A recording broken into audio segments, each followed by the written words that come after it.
بندہ نابینا پرندہ ہے, کیسے اڑتا ہے نا, ٹکر نہیں ہوتی. دیکھنے والے پرندوں کی ٹکر ہو جاتی ہے, میں نے کبھی چمگادڑ کو کسی دیوار سے ٹکر کھاتے ہوئے نہیں دیکھا. کیوں؟ کوئی ایسی ریز نکل رہی ہیں جو اس کو آگے بتا رہی ہوتی آگے رکاوٹ ہے. نابینا ہو کے بینا لوگوں سے زیادہ اچھی زندگی گزار لیتی ہے چمگادڑ. سمجھ میں نہیں آ رہی بات؟ کچھووں کو دیکھ لو کہاں کہاں جا کے انڈے دیتے ہیں, پھر ان کا یہ ٹریولنگ دیکھ لو پرندوں کی یار. اولم یروا الی الطیر فوقہم صافات ویقبضن, اللہ کہتے ہیں ان پرندوں کو اڑتے ہوئے نہیں دیکھتے, کیسے پروں کو پھیلاتے ہیں اور پروں کو بند کرتے ہیں. کتنی لمبی ٹریولنگ کرتے ہیں یہ پرندے, سردیوں میں ایک پول سے زمین کے دوسرے کنارے. ہم تو بھائی اتنی ترقی کر کے نارتھ پول گئے ہیں کینیڈا کے, اس پہ بڑے خوش ہو رہے ہیں کہ یار جہاز میں بیٹھ کے, پرندے ویسے ہی چلے جاتے ہیں. ابے گوگل میپ ان کو کہاں سے ملتا ہے, ان کو کیسے پتا چلتا ہے اس سمت میں سفر کرنا ہے, وہاں گرمیوں کا موسم ہے یہاں سردیاں. اور ان کا بھی ایک امیر ہوتا ہے, آپ پرندوں پہ کتابیں لکھی گئی ہیں سائنسدانوں کی, وہ کتابیں پڑھو. ایک پرندہ آگے ہوتا ہے وہ ہوا کو کاٹتا ہے, جب وہ تھک جاتا ہے نا, اتنا ڈسپلن انسانوں میں نہیں ہے. اگر انسان ہوتے نا اس طرح سفر کر رہے ہوتے, جو آگے ہوتا قیامت تک آگے ہی رہتا, اس کو دوسرا کوئی پیچھے آنے ہی نہیں دیتا, وہ تو مرے گا جب تک تو آگے ہی رہے گا. تو وہ کیسے جا رہا ہوتا ہے آگے آگے, وہ ہوا کاٹ رہا ہے. تھوڑے دن میں جب وہ تھک جاتا ہے, پیچھے آتا ہے اس سے پیچھے والا, جیسے جنازے کی چارپائی کو نہیں لوگ کندھا دے رہے ہوتے بدل بدل کے. بھائی کون ہے جس نے ڈسپلن کے ایسے سافٹ ویئر اب جاپانیوں میں جا کے آئے ہیں, ورنہ جاپانی بھی انتہائی بد تہذیبی قوم تھی, بہت ریسرچ کر کر کے جاپانیوں نے لائن میں لگنا سیکھا ہے. اور پرندہ خود بخود لائن میں, آپ لوگ چپ کیوں ہو مجھے یہ سمجھ میں نہیں آ رہا.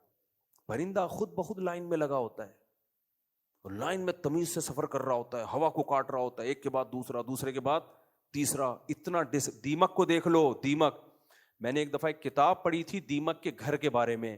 دیمک جس طرح سے گھر بناتی ہے نا مٹی میں, وہ این ای ڈی سے فارغ کسی انجینئر کے بغیر ممکن نہیں ہے. آپ تو اس کا گھر دیکھ رہے ہوتے ایسے مٹی کا گھر ہوندا, اول تو وہ کیسے بن گیا؟ وہ سب مل کے کام کرتے ہیں, کاموں کو بانٹتے ہیں.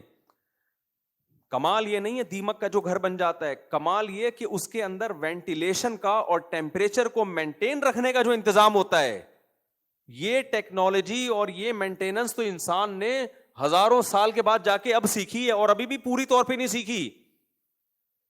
نہیں آئی میرا خیال ہے بات. دیمک کا جو اندر کا ٹیمپریچر ہے نا وہ سیم ہوگا, چاہے سردیاں ہوں چاہے گرمیاں ہوں, اس کے گھر کے اندر کا ٹیمپریچر. وینٹیلیشن, ہوا یہاں سے آئے گی یوں ٹن مار کے یہاں سے نکلے گی, تاکہ ایسا نہ ہو اندر ہوا بند ہو جائے. ہم ایگزاسٹ لگاتے ہیں بھائی, یہاں سے ہوا آئے گی اور وہاں سے نکل کے پڑوسیوں کے گھر میں جائے گی. دیمک کا ایسا سسٹم ہے, اتنا سا کیڑا, اس کے دماغ میں ایسے سافٹ ویئر کیسے ڈیولپ ہو گئے بھائی؟ نہیں آ رہی میرا خیال ہے بات. اور کمال کی بات یہ ہے, اگر کوئی چیز خود بخود ہو رہی ہے تو ایک جنس خود بخود ترقی کرے نا, اس کا دوسرے سے ریلیشن کیسے ہو گیا؟ دوبارہ سے بات سمجھاتا ہوں, بس یہ پھر میں اپنے اصل ٹاپک کی طرف آتا ہوں. دیکھو مجھے ایک بات بتاؤ, آپ کوئی تعمیر کرتے ہو, عمارت بناتے ہو, کلے آدمی کا کام ہے یہ؟ یا ایک جیسے ہنر والے سارے آ جائیں تو مل کے بنا سکتے ہیں؟ یعنی آپ کو ایک بلڈنگ بنانی ہے, سارے این ای ڈی سے فارغ سول انجینئر لے آئے, آپ بن جائے گی بلڈنگ, سارے بیٹھ کے نقشے ہی بناتے رہیں گے, اینٹیں کون اٹھا کے لائے گا؟ کیا خیال ہے؟ یا سارے مزدور لے آئے, نقشہ بنانے والا کوئی انجینئر نہیں ہے تو بن جائے گا؟ یا سارے مستری ہی ہیں یا فنیشنگ کرنے والے ہی ہیں تو بن جائے گا؟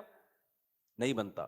ہوتا یہ ہے کہ کوئی انجینئر جو نقشہ بنائے گا, اور کوئی مزدور ہوگا, کوئی مستری ہوگا, کوئی کارپینٹر ہوگا, ایسا ہی ہوگا نا, کوئی کلر والا ہوگا, یہ سارے ملتے ہیں, پھر آپس میں ان کا رابطہ ہوتا ہے, یہ طے کرتے ہیں تو یہ کرے